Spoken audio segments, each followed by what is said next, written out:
Well, howdy everybody. How is everybody doing? Starting off their new year. Well, I'm starting off my new year working on this Honda here, trying to finish it up.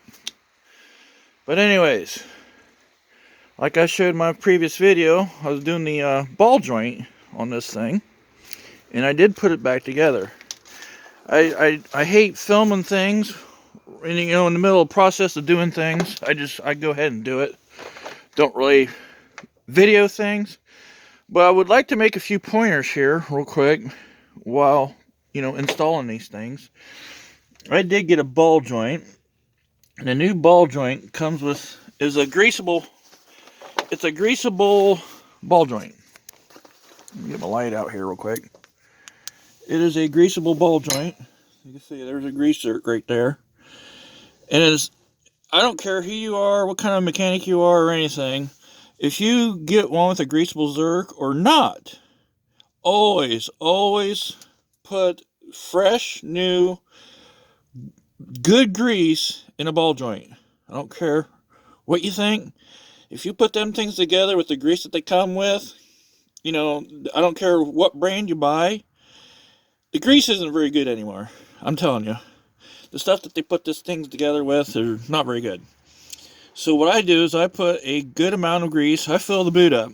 I like to see the boot expand out with grease in it. And another thing, it's not all about torque on putting the lower nut on as much as getting the bolt holes lined up. A cotter pin hole. There's a cotter pin hole. And I'm trying to do this at the same time I'm trying to look. I can't see. But there's a hole right here. I don't know if you can see it or not. Now, we'll do it this way. Yeah, I still can't see it.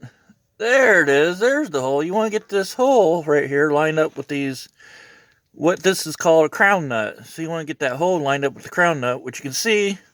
This one's a little bit further in than what I'd like it to be. You can see I got a new A-arm on it now.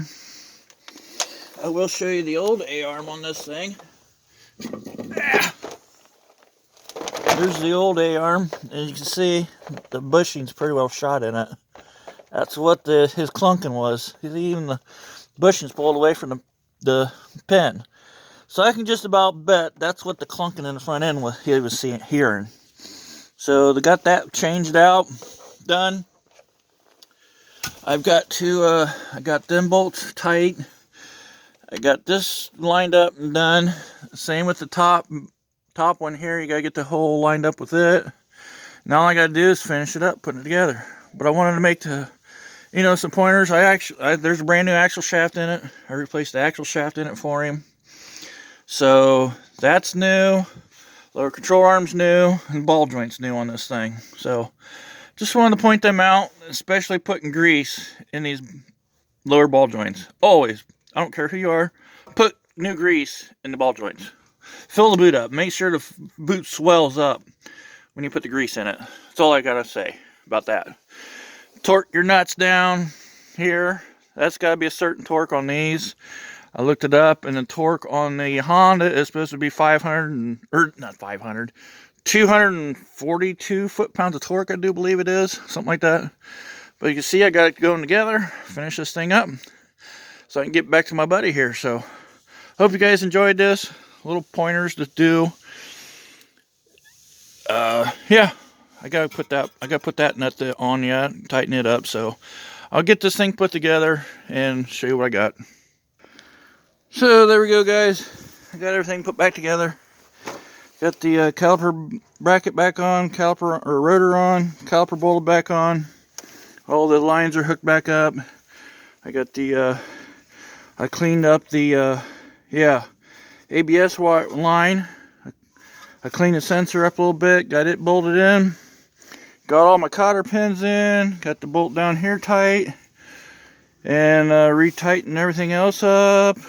So yeah, I got that torqued down.